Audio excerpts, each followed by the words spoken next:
Good morning friends, welcome to my YouTube channel math से विकास के class में आज से फिर से स्वागत है आपका। जिसमें हम लोग एनटीपीसी प्रीवियस क्वेश्चन कर रहे थे। जिसमें हम लोग एनटीपीसी स्टेज 2 का क्वेश्चन किए हुए हैं 14/6/2022 का। इसमें हम लोग कितना 9 क्वेश्चन कर लिए थे। इसमें कुछ क्वेश्चन और बाकी है जिसको आज हम लोग पूरा करेंगे। ठीक है, इसमें एक 9 तक हो गया था। ठीक है, 10 नंबर क्वेश्चन है। इसमें कह रहा है कि एक्स और वाई किसी कार्य को, कोई एक्स आदमी है एक काम को ये 45 दिन में कर लेता है। ठीक है, और वाई है जो वही काम 60 दिन में कर रहा है। एक्स आदमी है जो 45 दिन में काम कर रहा है और वाई जो है 60 दिन में कर रहा है। कह रहा है वे एक साथ कार्य शुरू करते हैं, लेकिन कुछ दिन बाद एक्स कार्य छोड़ देता है। दोनों मिलकर काम करना शुरू कर रहे हैं, लेकिन कुछ दिन के बाद एक्स काम जो है छोड़ दे रहे हैं।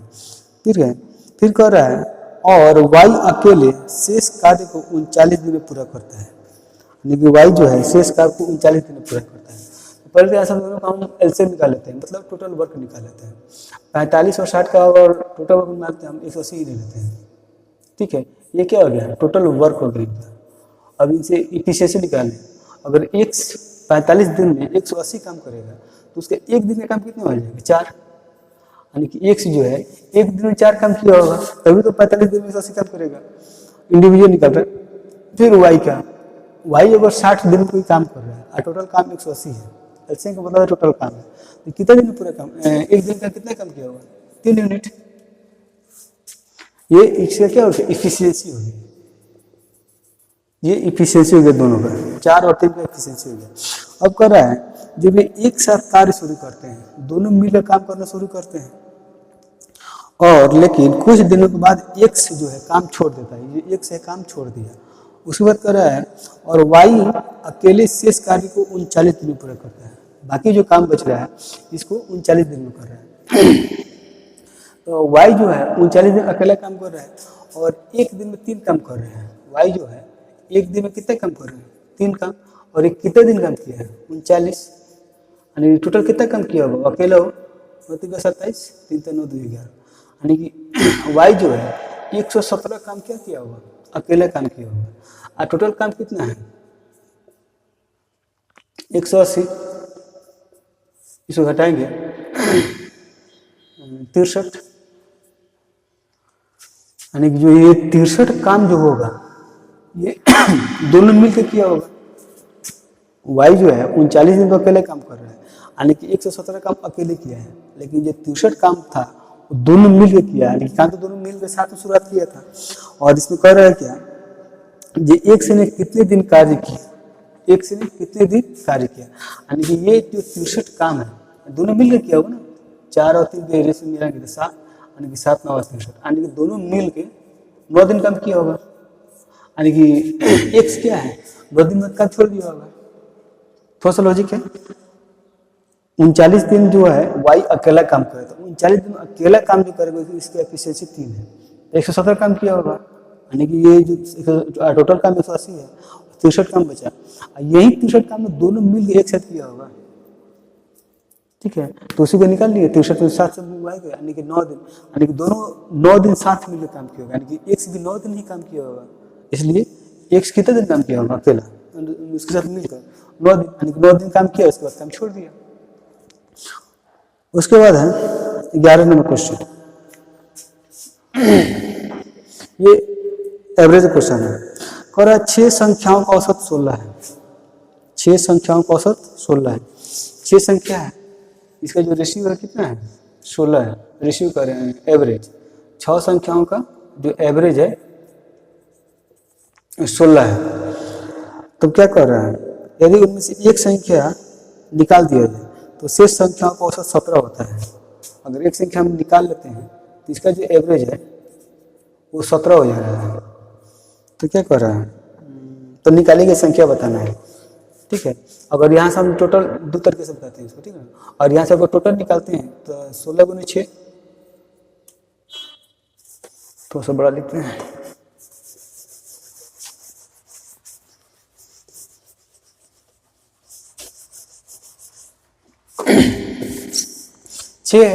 इसके एवरेज दिया है कितना, 16 दिया हुआ है, एवरेज है ये।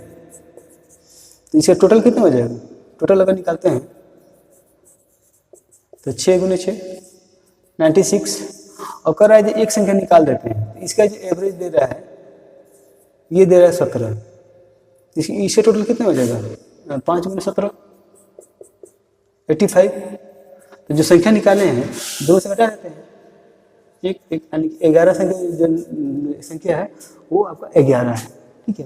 या तो इसको ऐसे बना लीजिए, नहीं तो ऐसे भी निकाल सकते हैं। 16 है, 16 अगर ये सबका अगर 6 संख्या है, ठीक है ना, इसको बना ही देते हैं। 16 16 16 16 का होगा 1 2 3 4 5 6 संख्या है, और जो सबका जो एवरेज है 16 16 16 है। मान लीजिए एक संख्या हम निकाल देते हैं, इसको निकाल दिए, ठीक है ना, अब बचे कितना? 1 2 3 4 5। अब इसका जो एवरेज है ये पहले वाला एवरेज है, ठीक है। अब एक संख्या निकालने के बाद जो अब एवरेज बच रहा है इसका, ये हो जाएगा 17, ये भी हो जा रहा है 17, ये भी हो जा रहा है 17, ये भी हो जा रहा है 17, ये भी हो जा रहा है 17, ठीक है ना। यानी कि इसका जो एवरेज 1 से बढ़ जा रहा है, कितना बढ़ रहा है? 1 2 3 4 5, यानी कि 5 भी एक्स्ट्रा हो रहा है। यानी कि ये इसका जो 16 अगर लेके चल जाता, 16 अगर मान लीजिए 16 ही एवरेज रहता, 16 लेके चल जाता तो सेम ही रहता, 16 16 16 सबका रहता। लेकिन इसमें क्या हो रहा है? सबका एक एक बढ़ जा रहा है, ठीक है ना। तो ये तो अपना 16 में से 16 लेकर नहीं गया, यानी इसका मतलब क्या है? कुछ छोड़ कर गया है जी, जो छोड़ा है वही सब में बटा है। तो कितना छोड़ा है? 1 2 3 4 5, यानी कि 16 में से अब 5 घटा लेंगे तो कितना हो जाएगा? 11। ये चीज़ समझना आसान है। अगर ये छोटा क्वेश्चन ये समझ गए तो बड़े बड़े क्वेश्चन करने में ये सब आपको दिक्कत नहीं होगा, ठीक है ना। यहाँ पे कर रहा है जो सबका जो है जो एवरेज मतलब ये 16 16 16 16 सबका 16 है, एवरेज मतलब यही हुआ। अब इसमें एक निकाल दे रहे हैं 16, तो 16 निकालने के बाद यानी कि उसका एक्चुअल में वैल्यू 16 रहता है तो सबका 16 ही रहता है। लेकिन क्या कर रहा है? सब वो निकालने के बाद एक संख्या को निकालने के बाद इस जो 5 बच रहा है इसमें सबका एवरेज क्या है? एक एक बढ़ जा रहा है। इसका मतलब क्या है? 5 यूनिट बढ़ा है, यानी कि 16 से 5 घटा देंगे 11। अगर इसमें कम हो जाता, अगर 15 हो जाता तो 16 में 5 ऐड कर देता, 21 हो जाता। ये चीज़ें आपको समझ गए होंगे, तो आगे जब हम बड़े बड़े क्वेश्चन करेंगे आसान होता है समझने में।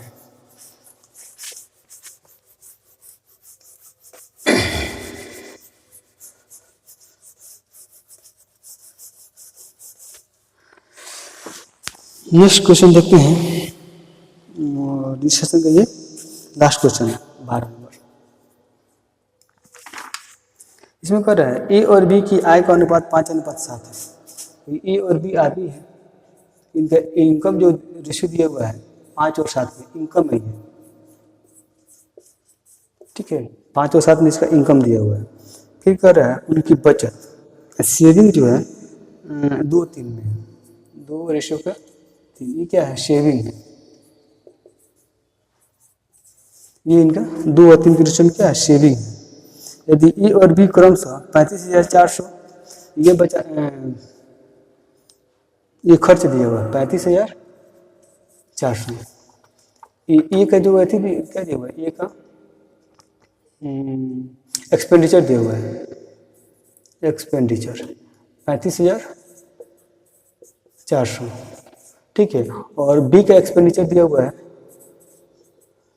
बी का एक्सपेंडिचर दिया हुआ है आपका 48,600। तो पूछ क्या रहा है? तो आय में अंतर पूछ रहा है, ठीक है। इसको भी आप 2 तरीके से बना सकते हैं, इसको 5x, इसको 7x मान लेते हैं, ठीक है ना। इनकम 5x और 7x, ठीक है। अब इनकम में से हम क्या करते हैं? एक्सपेंडिचर घटा लेते हैं, यानी कि 35,400, ठीक है, और इसमें 48,600। तो यही रेशियो बन जाएंगे क्या? 2/3। या तो इसको आप ऐसे सॉल्व कर लीजिए, ठीक है, और नहीं तो आप डायरेक्ट करना चाहते हैं तो ऐसे कर लीजिए, 5 और 7 लिख लीजिए, फिर 2 और 3 लिख लीजिए, ठीक है। अब इसको लिख लीजिए 35,400 और 48,600। ये इसी को सॉल्व करने के बाद ये मतलब तरीका आता है। अब इसमें इसे मल्टीप्लाई कर दीजिए, 5 3 15, ठीक है। अब इसमें इसे मल्टीप्लाई कीजिए, 7 2 14, ठीक है। इनका डिफरेंस लेते हैं, ठीक है ना, छोटा बड़ा सब डिफरेंस लेते हैं, इनको मोड लगाते हैं, ठीक है। फिर अब इसमें इससे मल्टीप्लाई कीजिए, 2 गुने का 48,600, ठीक है। आप फिर इसको इसमें मल्टीप्लाई कीजिए, अब -3 गुने का कितना है 35,400, और इसको भी फिर मोड में लगा लो, डिफरेंस लेना है, डिफरेंस, ठीक है। अगर यहाँ से अगर ध्यान से देखें तो 3 गुना आ रहा है 35,400, यहाँ भी वही लिखे ना 35,400, यहाँ पे 2 गुना 48,600 लिखे, 2 गुना 48,600, चीज़ वही है, बस थोड़ा लिखने का आसान तरीका हो गया। अब या तो ऐसे करके बना लीजिए या तो ऐसे करके बना लीजिए।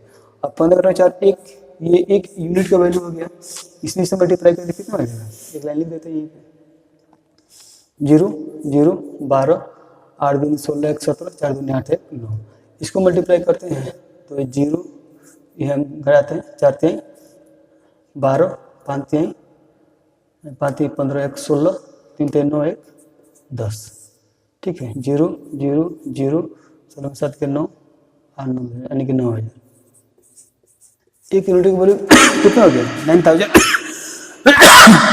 ये छोटा आ रहा है, ये बड़ा है, इसलिए हम मोड लगाएंगे, दोनों का डिफरेंस लेते हैं 9,000।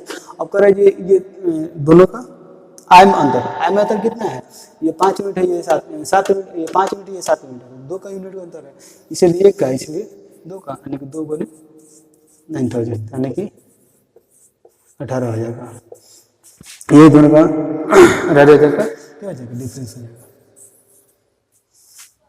सही है। या तो आप इसको कर लीजिए, तो ये करना चाहते हैं ये कर लीजिए, ट्रिक कुछ नहीं है, बस इसी से यहाँ से करेंगे तो वही है, उसी से ये निकला हुआ है, ठीक है। तो आज के सेशन में हम यहीं पे इसको डन करते हैं, और इसका PDF जो आपका है यहाँ पे टेलीग्राम चैनल है, वहाँ से आप डाउनलोड कर सकते हैं, और इस तरह हम लोग 14/6/2022 के क्वेश्चन हम कंप्लीट कर लिए। देखिए, अगर आप इतने क्वेश्चन कराने के अलावा कोई क्वेश्चन आपको डाउट लगता है जहाँ जिसे पूछना है, तो हम आपको बार बार कहते हैं आप कमेंट में उस क्वेश्चन को डालें, ठीक है ना। और अच्छे क्वेश्चंस जो भी है हम तो करा ही दे रहे हैं, बाकी जो आपको लगे नहीं ये भी हमको करना है तो उसको आप कमेंट में कर लीजिए। कमेंट बॉक्स आपके लिए खुला हुआ है, ठीक है, जिसका सही यूटिलाइज कीजिए। एक लड़के का मैं सही कमेंट पढ़ रहे थे तो उसमें सर लिखा हुआ था, मतलब बेचारा ही कहेंगे बेचारा नशे गधा क्योंकि वो कह रहे सर आपका लेक्चर हम अपने गर्लफ्रेंड को सेंड किए थे तो कह रहे सर बहुत स्लो और बोरिंग पढ़ाते हैं। बेटा वो हमको आज स्लो और बोरिंग कर रही है ना, सोच लो तुम्हारा क्या होने वाला है, तुमसे कोई और अच्छा इंटरटेनमेंट मिल जाएगा उसको तो तुमको भी हो जाएगी, वो मेरा सेशन तो छोड़ो और तुमको भी स्किप करेगी, इसलिए पढ़ाई पे ध्यान दो, ठीक है ना। अगर काबिल बनोगे तो इससे बहुत सारे मिलेंगे, बहुत सारे आएंगे, बहुत सारे जाएंगे, ठीक है। और जो सही रिश्ता होगा तो कल जाएगा ही नहीं। माँ बाप का सपना पूरा करो, जो भी सपना लेकर आए हुए उसको पूरा करो, ये सब चक्कर नहीं पड़ो, ठीक है। कमेंट बॉक्स खोले हुए हैं आपको डाउट्स पूछने के लिए, ठीक है ना, इस तरह का मैसेज ऐसे नहीं करने के लिए। बाकी दुनिया बहुत शातिर है, ठीक है ना, नहीं कहते हैं दुनिया गोल नहीं मतलबी है, वही बात है, दुनिया मतलबी है, इसलिए आप पढ़ाई पर फोकस करो, ठीक है। इधर चीज़ों में अपना टाइम वेस्ट नहीं करो, पढ़ाई पे ध्यान दो, बाकी सारा चीज़ आसान हो जाएगी। कुछ चीज़ बोरिंग, कुछ चीज़ मतलब वो ऐसी नहीं होता है, ठीक है ना। यहाँ पे कोई इंटरटेनमेंट नहीं कराया जा रहा है, जो आपको यहाँ पे डांस करके दिखाया जाए, कॉमेडी किया जाए, ये किया जाए। पढ़ाई करो, 1 घंटा का सेशन है, आधा घंटा का सेशन है, आधा घंटा में क्या है तुमको एंटरटेनमेंट कराया जाए। पढ़ाई पे ध्यान दो, अच्छे से इसको करो, अच्छे से अच्छा जॉब पाओ, जो भी तुम्हारा लक्ष्य है उसको पूरा करो, माँ बाप के सपना को पूरा करो, यही तुम्हारा मेन काम है। बाकी चीज़ को इग्नोर करो, बस पढ़ाई के समय थोड़ा सा सीरियस रहो, जितना पढ़ना है उतना देर सीरियस करो, उसके बाद जो करना है करो, घूमो फिरो, जहाँ भी जाना वहाँ भी जाओ, ठीक है। बाकी नेक्स्ट अगले क्लास में मिलते हैं इसी सेशन के साथ। स्वस्थ रहिए, मस्त रहिए और पढ़ाई भी अपने ज़बरदस्त तरीके से करते रहिए। Thank you, good night, all the best.